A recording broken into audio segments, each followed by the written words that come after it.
Hello students, this is we learn और आज हम पढ़ने जा रहे हैं ओलिफैक्टरी इंडिकेटर्स के बारे में फॉर क्लास 7 क्यूरियोसिटी बुक से। Olfactory indicators are the substances whose odour change in an acidic और बेसिक मीडियम। जब आप कोई एसिडिक सब्सटेंस यूज़ करोगे या बेसिक सब्सटेंस यूज़ करोगे और उस ओलिफैक्टरी इंडिकेटर को उसमें डिप करोगे तो उस ओलिफैक्टरी इंडिकेटर के स्मेल में चेंज आएगा और जैसा चेंज आएगा उस बेसिस पे आप कह सकते हो कि ये एसिडिक है या बेसिक है। ओलिफैक्ट्रिक इंडिकेटर में आएंगे अनियन, प्याज, vanilla extract and clove oil. Onion का क्या होता है, जब आप अनियन स्ट्रिप को टैमरिंड वाटर में पुट करोगे तो टैमरिंड वाटर का क्या नेचर होता है, वो एसिडिक इन नेचर होते हैं, टार्टेरिक एसिड इसमें फाइंड आउट होता है, तो उसका स्मेल जो है वो एज सच रहेगा। बट जब आप बेकिंग सोडा में अनियन को डालते हो तो बेकिंग सोडा का क्या नेचर है, बेसिक, वहाँ पर उसकी स्मेल लेस स्ट्रॉन्ग हो जाएगी। तो जब आप देखोगे कि अनियन स्ट्रिप को जिसमें डाला उसमें उसकी स्मेल एज सच है तो वो एसिडिक सॉल्यूशन है, और जब आप देखोगे कि अनियन स्ट्रिप को जिसमें पुट किया वहाँ पर इसकी स्मेल घट रही है तो वो बेसिक सॉल्यूशन है। तो इस तरह से हमने देखा ओलिफैक्टरी इंडिकेटर्स जिनके स्मेल में चेंज आता है जब आप एसिडिक और बेसिक सॉल्यूशन यूज़ करते हो।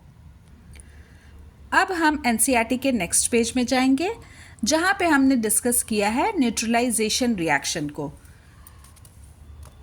When the solution of an acid is mixed with the solution of the base in sufficient quantity, we find that the resulting solution is neither acidic nor basic. जब आप एक पर्याप्त मात्रा में, एक sufficient amount में एसिड लोगे और बेस लोगे और दोनों को मिक्स करोगे तब आप देखोगे जो सॉल्यूशन बना उसका नेचर ना एसिडिक है ना बेसिक है। ये रिएक्शन न्यूट्रलाइजेशन कहलाता है। इस तरह से आप न्यूट्रलाइजेशन रिएक्शन में जो प्रोडक्ट प्रोड्यूस होता है वो सॉल्ट होता है। और वाटर रिलीज होगा और हीट भी रिलीज होगा। ये एक्सोथर्मिक रिएक्शन होते हैं। What is neutralisation reaction? Neutralisation reaction is the reaction in which acid and base combine together to form salt, water, and they liberate a lot of heat also. इस neutralisation reaction का बहुत सारा use है in our daily life. पहला क्या है? पहला use है जब एक रेड एंट ने बाइट किया हो या फिर एक हनी बी स्टिंग हो, तो इन दोनों ही के काटने में जो ये केमिकल रिलीज़ करते हैं वो एसिडिक इन नेचर होता है। और जब आप जहाँ पे इन्होंने काटा है वहाँ पर मॉइस्ट बेकिंग सोडा अगर आप अप्लाई करते हो तो उसके पेन में रिलीफ मिलता है। बेसिकली ये क्या रिलीज करते हैं? Formic acid in the skin. और इस एसिड को हम कैसे न्यूट्रलाइज कर सकते हैं? Bye rubbing moist baking soda जो बेस है, और न्यूट्रलाइज हो गया एसिडिक नेचर, जिससे हमारे त्वचा में जलन आती है वो ख़त्म हो जाती है, क्योंकि क्या हो गया, सॉल्ट बन गया, एक न्यूट्रल ऑब्जेक्ट बन गया है।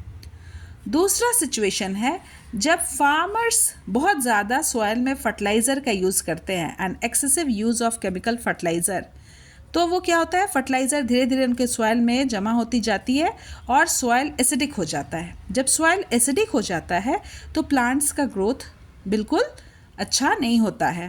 तो तब क्या करते हैं, तब फार्मर्स सॉइल को ट्रीट करते हैं। किस चीज़ से ट्रीट करेंगे? किसी बेस से। For example like lime.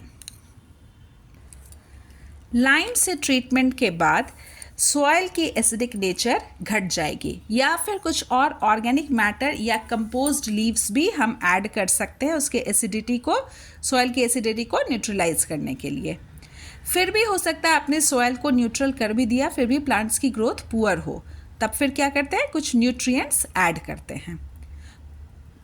Third example है जब ड्यू टू फैक्ट्री वेस्ट, जब बहुत सारा वेस्ट वाटर सोर्स में लाइक लेक, पॉन्ड में रिलीज़ किया जाता है तो धीरे धीरे वाटर की क्वालिटी ख़राब हो जाती है। एसिडिक वाटर, फैक्ट्री वेस्ट जो क्या होता है वो एसिडिक इन नेचर होता है। इससे उसमें जो पाए जाने वाले फिश पॉपुलेशन है वो डिक्लाइन करने लगती है। तो फिर हम क्या करते हैं, फैक्ट्री वेस्ट को न्यूट्रलाइज करते हैं बाय एडिंग बेसिक सब्सटेंस और तब रिलीज करते हैं लेक में या पॉन्ड में। एक और एग्जाम्पल आप नोट कर सकते हो, जब हमारे पेट में ज़्यादा एसिड प्रोड्यूस होने लगता है और हमें जलन फील होने लगती है, तब हम antacid like magnesium hydroxide use करते हैं। हमारे पेट में कौन सा एसिड पाया जाता है, HCl। और कभी कभी ज़्यादा प्रोड्यूस होने के कारण या ज़्यादा देर भूखे रहने के कारण हमारे पेट में जलन होने लगेगा, तब हम एंट एसिड लेते हैं, मैग्नीशियम हाइड्रोक्साइड। तो इस तरह से हमने 4 यूज़ देखा, एंट स्टिंग में, हनी बी स्टिंग में, दूसरा सॉइल के एसिडिक नेचर हो जाने पर, तीसरा जब हमारे पेट में एसिड ज़्यादा प्रोड्यूस होने लगता है, और फोर्थ जब फैक्ट्री आउटलेट वाटर बॉडीज़ में रिलीज होती है तो वो भी उसको एसिडिक बना देती है। Like this chapter is over. Thank you.